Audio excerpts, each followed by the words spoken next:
Salam Swastiastu. Assalamualaikum warahmatullahi wabarakatuh. Shalom, Namo Buddhaya, salam kebajikan. Perkenalkan, nama saya Ida Ayudia Pujiwirastuti, nomor absen 24 dengan NIM 2411031314 dari kelas N semester 4.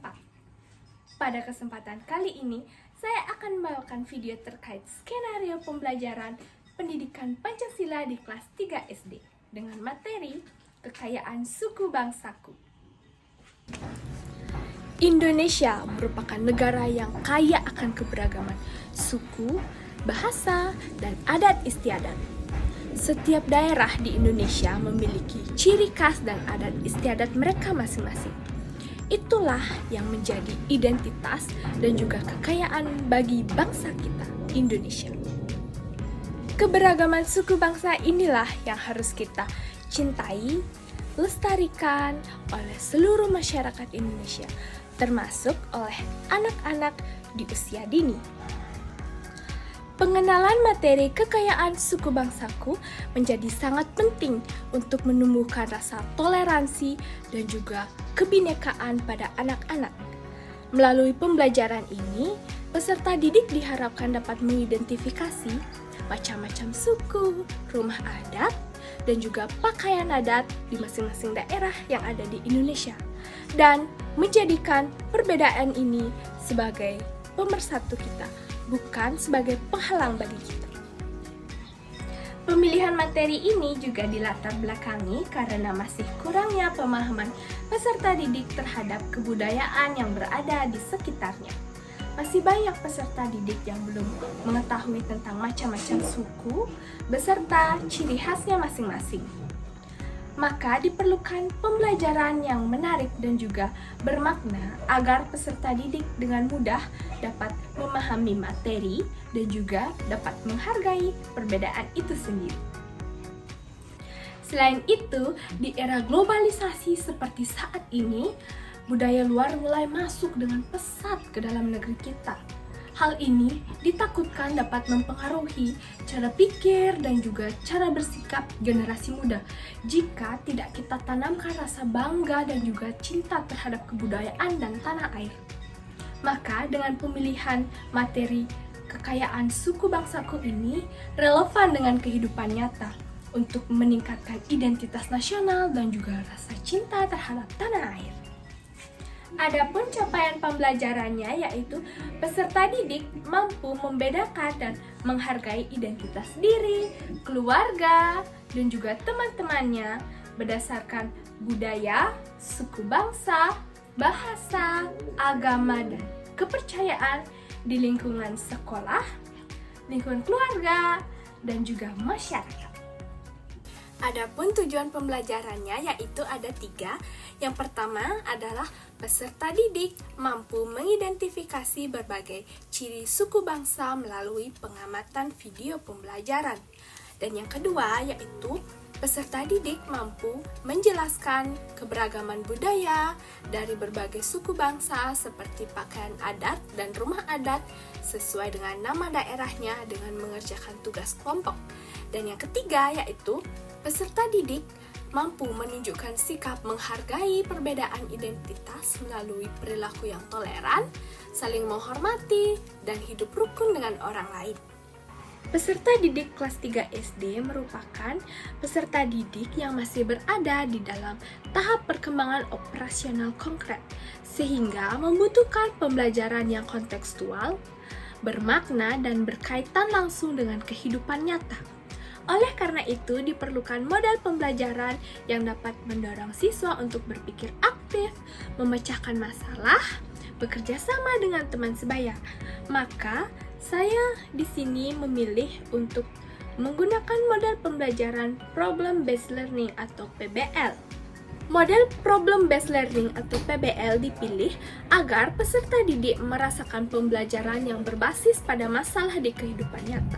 Misalnya, tentang kurangnya sikap menghargai perbedaan suku bangsa di lingkungan sekitar, ataupun melalui penyajian masalah tersebut, peserta didik didorong untuk dapat berdiskusi, mencari informasi, dan menemukan solusi secara mandiri maupun berkelompok. Adapun model pembelajaran yang dipilih di sini adalah model pembelajaran tanya jawab, diskusi, dan presentasi. Metode tanya jawab dipilih untuk merangsang keaktifan peserta didik dalam berpikir serta menggali pengetahuan awal yang sudah diketahui. Melalui pertanyaan yang diajukan guru, peserta didik terdorong untuk berani menjawab, mengemukakan pendapat. Sementara itu, metode presentasi dipilih untuk melatih keberanian peserta didik dan juga melatih komunikasi peserta didik saat mempresentasikan hasil karya mereka. Melalui kegiatan ini, peserta didik belajar menyampaikan ide secara runtut, percaya diri, serta menghargai hasil kerja dari kelompok lain. Jadi, dengan penggabungan metode tanya jawab, diskusi, dan juga presentasi akan dapat melatih peserta didik untuk lebih aktif. Peserta didik tidak menjadi pasif hanya menerima informasi dari guru, tetapi terlibat langsung dalam kegiatan pembelajaran tersebut. Apa itu budaya? Budaya adalah segala sesuatu yang menjadi kebiasaan dalam kehidupan sebuah masyarakat. Budaya dapat mencakup cara orang berpakaian, cara orang berbicara, dan juga cara orang berperilaku. Budaya tidak muncul begitu saja, tetapi dipelajari sejak dini dari keluarga dan dari lingkungan sekitar. Contoh-contoh budaya yang ada di sekitar kita, yang pertama yaitu bahasa daerah. Jadi, bahasa daerah itu kita gunakan untuk berkomunikasi di sebuah daerah tertentu. Bahasa daerah itu ada beberapa, saya sebutkan 3 saja. Pertama ada bahasa Bali, ada bahasa Jawa, ada bahasa Sunda. Yang kedua yaitu ada rumah adat. Setiap daerah memiliki bentuk rumah adat yang khas. Misalnya, rumah Gadang dari Sumatera Barat, rumah Joglo dari Jawa Tengah. Selanjutnya ada pakaian adat. Pakaian adat itu adalah pakaian tradisional yang biasanya kita gunakan dalam upacara tertentu atau hari-hari tertentu. Selanjutnya ada tarian daerah. Tarian tradisional yang mencerminkan budaya daerah. Selanjutnya yaitu ada pakaian adat. Pakaian adat adalah pakaian tradisional yang kita gunakan pada hari-hari tertentu atau perayaan tertentu. Adapun ciri-ciri budaya, yaitu yang pertama dipelajari sejak kecil.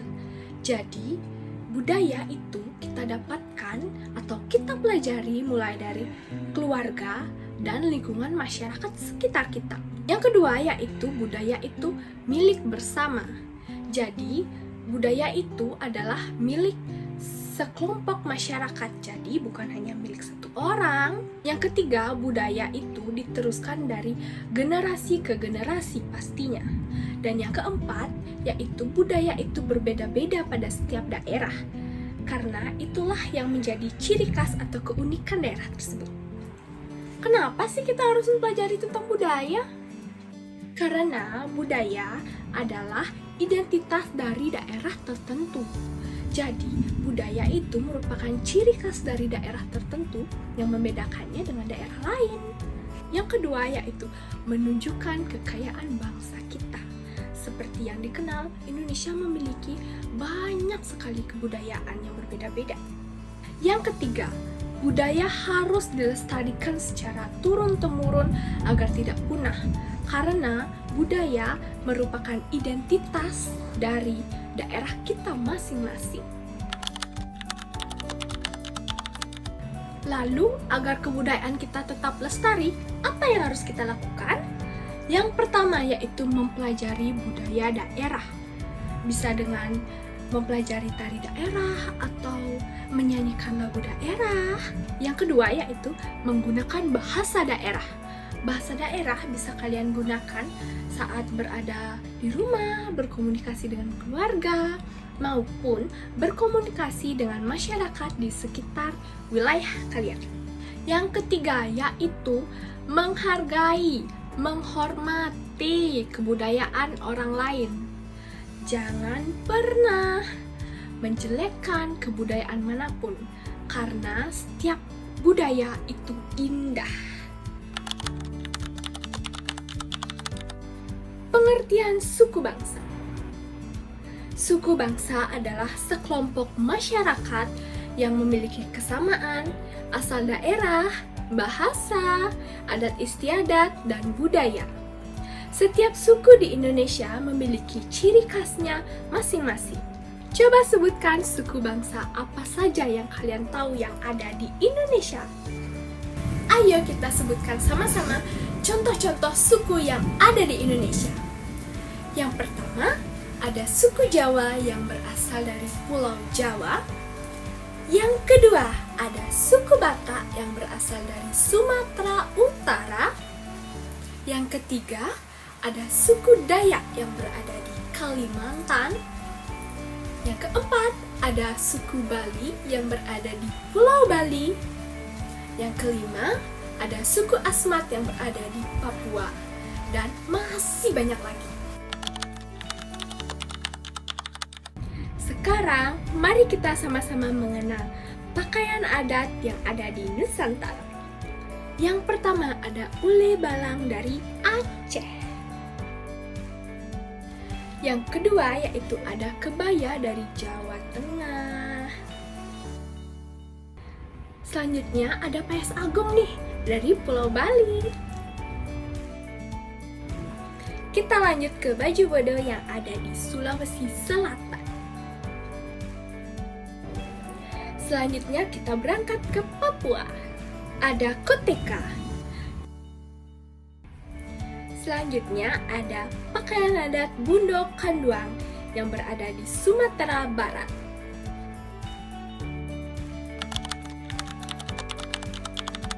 Keberagaman selanjutnya kita punya rumah adat. Apa sih rumah adat itu? Rumah adat adalah rumah tradisional yang menjadi ciri khas suatu daerah. Rumah adat biasanya dibangun sesuai dengan budaya, kebiasaan, dan lingkungan masyarakat setempat. Mari kita mengenal macam-macam rumah adat. Yang pertama ada rumah gadang dari Sumatera Barat. Rumah gadang adalah rumah adat dari suku Minangkabau. Ciri khasnya adalah atapnya berbentuk seperti tanduk kerbau. Yang kedua yaitu ada rumah joglo di Jawa Tengah. Rumah joglo merupakan rumah dari suku Jawa, di mana rumah ini memiliki atap yang tinggi dan juga memiliki bentuk yang khas. Yang ketiga yaitu ada rumah honai dari Papua. Rumah ini adalah rumah adat masyarakat Papua, di mana bentuknya menyerupai bulat dengan atap yang terbuat dari jerami. Yang keempat itu ada rumah tongkonan. Merupakan rumah adat yang berasal dari Sulawesi Selatan. Rumah adat ini adalah rumah adat dari suku Toraja. Atapnya melengkung seperti perahu. Yang kelima ada rumah lamin dari Kalimantan Timur. Rumah ini merupakan rumah adat dari suku Dayak. Kalian tahu tidak? Rumah ini bentuknya panjang dan biasanya dihuni oleh banyak keluarga. Tahukah kamu apa nama rumah adat yang ada di daerahmu sendiri? Sikap apa yang harus kita miliki dalam keberagaman suku yang ada di Indonesia? Yang pertama yaitu kita harus saling menghargai. Kita harus saling menghargai perbedaan suku, perbedaan bahasa, perbedaan kebiasaan. Kita tidak boleh merasa suku kita yang paling baik di antara yang lain. Yang kedua yaitu tidak boleh mengejek suku lain. Setiap suku memiliki ciri khasnya yang berbeda-beda. Jadi tidak boleh mengejek suku lain. Kita patutnya saling menghargai. Yang ketiga yaitu hidup rukun dan damai. Walaupun kita memiliki perbedaan suku, perbedaan bahasa, keyakinan, tapi kita harus tetap hidup rukun dan berdampingan. Yang keempat, yaitu mau berteman dengan siapa saja. Tidak boleh membeda-bedakan teman, membeda-bedakan teman berdasarkan suku, bahasa, atau kepercayaan. Mari berteman dengan semua orang. Yang kelima, yaitu saling tolong-menolong. Tidak boleh membeda-bedakan, mau menolong yang A tapi tidak mau menolong yang B. Yang keenam, yaitu bangga terhadap keberagaman. Keberagaman ini menjadikan bangsa kita kaya. Bangsa kita semakin rekat hubungannya, bukan sebagai penghalang bagi kita semua. Contoh dalam kehidupan sehari-hari yaitu mau bermain dengan teman yang berbeda suku, tidak menertawakan teman yang berbeda bahasa saat berbicara. Yang ketiga adalah mau ikut bekerja kelompok dengan teman yang berbeda suku. Yang pertama yaitu menunjukkan keberagaman Indonesia. Seperti yang kita tahu, Indonesia memiliki banyak sekali suku bangsa. Jadi, inilah yang akan membedakan Indonesia dengan negara lain. Yang kedua yaitu menjadi identitas masyarakat tertentu. Jadi, seperti yang kita tahu, suku itu memiliki ciri yang berbeda-beda. Jadi, itulah yang akan menjadikan identitas dari sebuah kelompok masyarakat tertentu. Selanjutnya yaitu mengajarkan kita hidup rukun dan saling toleransi. Dengan adanya keberagaman yang sangat beragam ini, diharapkan kita semua dapat hidup saling berdampingan, saling gotong royong, saling membantu. Yang pertama, rumah adat adalah warisan. Jadi, rumah adat diturunkan oleh nenek moyang kita. Berarti, kita sebagai generasi penerus harus menjaga dan melestarikan rumah adat agar tidak rusak. Yang kedua yaitu menjadi ciri khas daerah tertentu. Seperti yang sudah saya jelaskan sebelumnya, setiap rumah adat memiliki bentuk dan ciri khas yang berbeda-beda.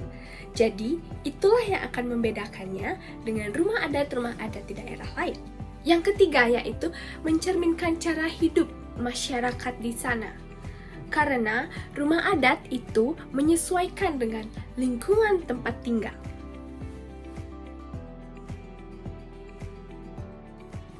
Selain itu, rumah adat juga memiliki daya tarik loh. Jadi, rumah adat ini bentuknya kan unik-unik dan berbeda-beda. Jadi, rumah adat dapat menarik minat wisatawan untuk berkunjung, untuk belajar, sehingga dengan adanya rumah adat ini dapat membantu perekonomian warga sekitar. Tapi tetap harus dijaga, dilestarikan ya.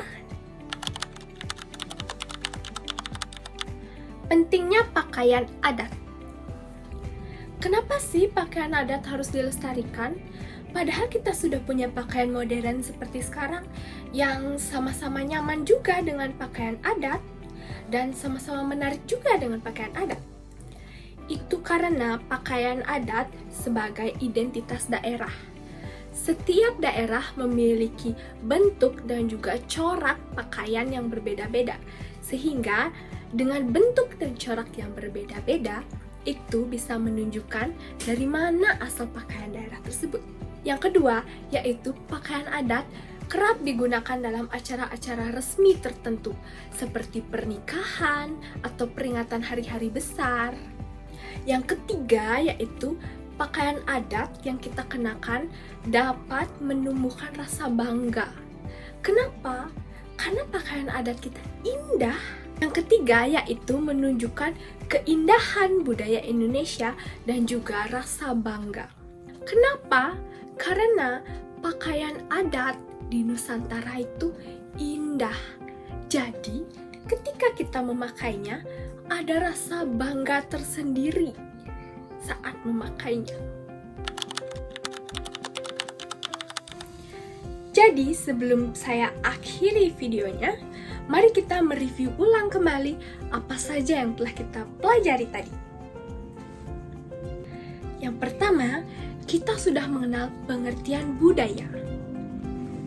Yang kedua, kita sudah mengenal pengertian suku bangsa. Yang ketiga, kita sudah mengenal macam-macam suku bangsa. Yang keempat, kita juga mempelajari macam-macam pakaian adat. Yang kelima, kita mempelajari macam-macam rumah adat. Dan juga tidak lupa mengapa pakaian adat itu penting, rumah adat itu penting, dan juga suku bangsa itu penting. Ayo persiapkan diri kalian dan jawablah soal-soal ini dengan tepat.